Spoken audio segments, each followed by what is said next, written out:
अस्सलाम वालेकुम दोस्तों, welcome back to my YouTube channel and Facebook page. आप देख रहे हैं इरफान डिजिटल टॉक्स। एक और इन्फॉर्मेटिव वीडियो में आपको वेलकम करता हूं। आज की इस वीडियो में हम बात करेंगे यूके की इमिग्रेशन के हवाले से लेटेस्ट पॉलिसीज़ जो हैं वो इम्प्लीमेंट होने जा रही हैं। ब्रिटिश प्राइम मिनिस्टर ने अभी रिसेंटली एक प्रेस कॉन्फ्रेंस में डिफरेंट जो पॉलिसीज़ हैं उनको इम्प्लीमेंट करने का जो अनाउंसमेंट की है वो आज आपके सामने रखता हूँ। एक वाइट पेपर इशू किया गया है ब्रिटिश प्राइम मिनिस्टर की तरफ से कि ये चीज़ें अब इम्प्लीमेंट होने जा रही हैं और बहुत सारे रूल्स स्ट्रिक्ट होने जा रहे हैं। ये वाइट पेपर क्या है एक्चुअली, थोड़ा सा आपको बताता चलूँ अपने व्यूवर्स को कि ये वाइट पेपर एक ड्राफ्ट होता है, एक रिपोर्ट होती है जिसमें डिफरेंट टाइप्स के जो कम्प्लेक्स इश्यूज़ या प्रॉब्लम्स जो होती हैं वो उनको बयान किया गया होता है। फिर उसके बाद उन प्रॉब्लम्स को और इसके अलावा जो इश्यूज़ होते हैं उनको आइडेंटिफाई किया गया होता है और इसके अलावा जो सलूशन है वो प्रपोज किया गया होता है और उसके ये जो इश्यूज़ हैं इनके ये सलूशन है। तो गवर्नमेंट्स क्या करती हैं कि ऐसे मौके पे अगर कोई नई पॉलिसी मुतारफ़ करवानी हो, नए रूल्स इम्प्लीमेंट करने हो या एग्जिस्टिंग पॉलिसी में चेंज लानी हो तो वाइट पेपर इशू करते हैं। तो अभी ब्रिटिश प्राइम मिनिस्टर ने एक वाइट पेपर इशू किया है रिसेंट प्रेस कॉन्फ्रेंस में। उसमें बहुत सारी जो चीज़ें हैं वो तब्दील होने जा रही हैं, इमिग्रेशन कवानीन को तब्दील किया जा रहा है। आज इस वीडियो में डिटेल के साथ इनको डिस्कस करते हैं। चैनल पे नए हैं तो सब्सक्राइब ज़रूर कर लें, वीडियो अच्छी लगे तो दोस्तों के साथ लाजमी शेयर कीजिएगा। अभी जो आपको इन्फॉर्मेशन प्रोवाइड कर रहा हूँ इसकी जो इम्प्लीमेंटेशन है ये होनी है, ये कब से होगी, कौन से लोग इससे इफ़ेक्ट होंगे, मुतासर होंगे, वो अभी आपको बाद में पता चलेगा। लेकिन कमोबेश ये रूल्स अब इम्प्लीमेंट होने जा रहे हैं तो आपको पहले से इन रूल्स को फेस करने के लिए तैयार रहना चाहिए। ये रूल्स कौन से हैं, सबसे पहले बात कर लेते हैं स्टूडेंट वीज़ा की। स्टूडेंट वीज़ा की जो क्राइटेरिया है वो काफ़ी टफ कर दिया गया है। जो PSW था, पोस्ट स्टडी वर्क परमिट जो था वो 2 साल के लिए इशू किया जाता था अपनी एजुकेशन कंप्लीट करने के बाद इंटरनेशनल स्टूडेंट्स के लिए। तो अब वो 2 साल से कम करके 18 माह यानी कि 1.5 साल के लिए कर दिया गया है, यानी कि 6 माह का कट लगा दिया गया है। अब 1.5 साल का ये जो PSW है वो इशू होगा स्टूडेंट्स के लिए। यहाँ पे एक और चीज़ आपको बताता चलूँ कि यूनिवर्सिटीज़ या वो कॉलेजेस जो इंटरनेशनल स्टूडेंट्स को अपने जो कोर्सेज़ थे वो ऑफ़र करते थे, अब उनकी जो फ़ी होगी उसके ऊपर भी 6% टैक्स जो है वो उन यूनिवर्सिटीज़ को गवर्नमेंट को देना होगा। इस सिलसिले में अब ये जो बर्डन है ये भी स्टूडेंट्स पे आएगा। डेफिनेटली स्टडी की जो फ़ी है वो उसमें लाजमी इजाफा होगा और ये सारा बर्डन भी अब इंटरनेशनल स्टूडेंट के ऊपर आएगा। नेक्स्ट है foreign care worker, care giver. ये जो वीज़ा था बहुत ही फेमस था। रिसेंटली 1-2 साल में बहुत ज़्यादा ये वीज़े इशू किए गए, लेकिन उन लोगों के साथ जब यूके में बहुत सारे फ्रॉड हुए और उनको परेशानी का सामना करना पड़ा तो अब ये गवर्नमेंट ने क्या किया है कि केयर वर्क वीज़ा जो है, केयर गिवर का जो वीज़ा है उसको बैन कर दिया गया है। तो ये अब स्ट्रिक्टली इम्प्लीमेंट होने जा रहा है।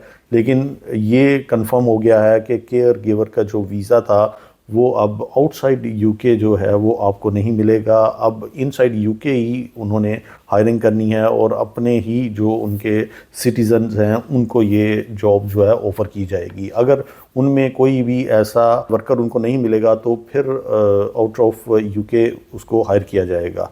अब बात करते हैं स्किल्ड वर्क परमिट की। वो लोग जो हायर किए जाते थे अब उनके लिए डिग्री का होना ज़रूरी कर दिया गया है। इस लेवल की जॉब के लिए डिग्री का होना बहुत ज़रूरी है और अब इसकी जो मिनिमम वेज है वो 26,200 पाउंड से बढ़ा के 38,700 पाउंड कर दी गई है पर एनम। तो अब ये जो वेजेस हैं वो भी इंक्रीज़ हो गई हैं as compare to last wages. और इसी तरह जॉब प्रोवाइडर्स, जॉब देने वाली कंपनीज़ जो हैं, जो स्पॉन्सर्स करती थी अपने एम्प्लॉइज़ को, उनको भी अब स्पॉन्सरशिप फ़ी की मद में 32% तक एक्स्ट्रा जो है वो फ़ी अदा करनी होगी।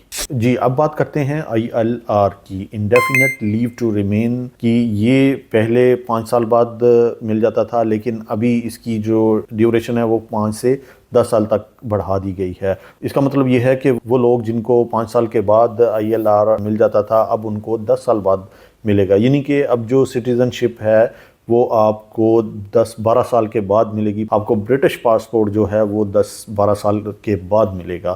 تو یہ بہت بڑی میجر چینج ہے ان کی پالیسی میں. اس سے اب کون سے لوگ افیکٹ ہوں گے، کیا امپیکٹ پڑے گا، یہ کب سے شروع ہوگا، یہ اس کی جو ڈیٹ ہے وہ بھی کنفرم نہیں ہے کہ یہ جو ILR ہے یہ کب سے امپلیمنٹ ہوگا. لاسٹ ایئر سے پہلے جن کے ویزے ایشو ہوئے ہیں ان کے لیے بھی یہ ہے یا نہیں ہے، یہ ابھی آنا باقی ہے. تو یہ دیکھیں گے کہ ابھی جن کو سرٹیفکیٹ آف اسپانسرشپ اپریل 24 سے پہلے ایشو ہو گئے تھے تو ہو سکتا ہے ان کو 5 سال بعد ILR مل جائے. لیکن اس کے برعکس وہ لوگ جنہوں نے ابھی recently COS certificate of sponsorship حاصل کیا ہے تو ہو سکتا ہے ان کو یہ 10 سال کے بعد ایشو کیا جائے. لیکن یہ ڈیٹ ابھی حتمی نہیں ہے، ان کا ابھی اناؤنس ہونا باقی ہے.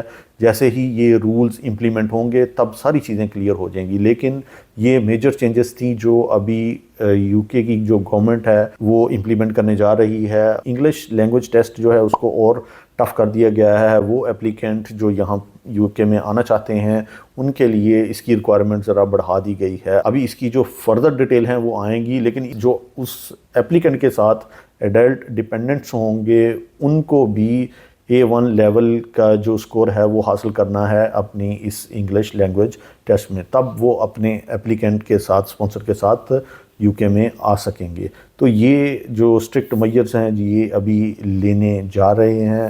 یہ کب سے ہوگا، ڈیٹ ابھی اناؤنس ہوگی کہ کس ڈیٹ سے یا کس ایئر سے یا آنے والے دنوں میں یہ امپلیمنٹ ہونا یا بیک ڈیٹس میں ہوگا. تو یہ ساری چیزیں ابھی کلیئر ہونے والی ہیں.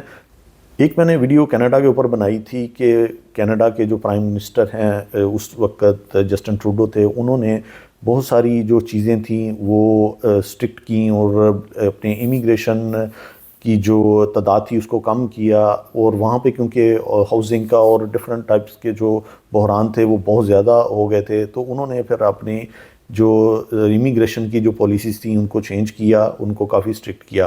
تو اسی طرح یہاں UK میں بھی سیم ایسا ہی ہوا ہے کہ بہت سارے ان کو اسٹرکٹ میجر لینے پڑے ہیں. وہاں پہ بھی کافی جو پرابلمز اور ایشوز تھے وہ وہاں کے ریزیڈنٹس کو فیس کرنے پڑے. اور ان اسٹرکٹ میجرز کا پرپس کیا تھا یہاں UK کی گورنمنٹ کا کہ یہاں پہ انہوں نے جو امیگریشن کی جو تعداد تھی اس کو لمٹ میں رکھنا ہے، ان کے نمبرز جو ہیں وہ کم کرنے ہیں. اور بہت سارے لوگ جو ہیں جو آؤٹ سائڈ سے ہائر کرتے ہیں ان ورکرز کی تعداد کو بھی کم کرنا ہے، کیونکہ ان سائڈ UK بہت ساری جو فورس ہے وہ اویلیبل ہے. ان کو بھی اب یہ کسی نہ کسی جگہ پہ ایڈجسٹ کریں گے، ان کو یوٹیلائز کریں گے اپنی اس اکانومی کو بوسٹ کرنے کے لیے. اور اس میں ڈیفینیٹلی ہاؤسنگ پرائسز بھی شامل ہیں. تو دوستو یہ ایک چھوٹی سی ویڈیو تھی، میں نے اس UK کی نئی پالیسی اور امیگریشنز کہ جو ابھی نیو رولز امپلیمنٹ ہونے جا رہے ہیں اس کو مد نظر رکھ کے یہ بنائی ہے. ویڈیو اچھی لگے تو دوستوں کے ساتھ لازمی شیئر کیجیے گا. چینل پہ نئے ہیں تو سبسکرائب ضرور کر لیں، کیونکہ آنے والے دنوں میں بہت ہی زبردست انفارمیٹیو ویڈیو آپ کو ملنے والی ہیں. ملتے ہیں نیکسٹ اچھی سی انفارمیٹیو ویڈیو کے ساتھ. اللہ حافظ.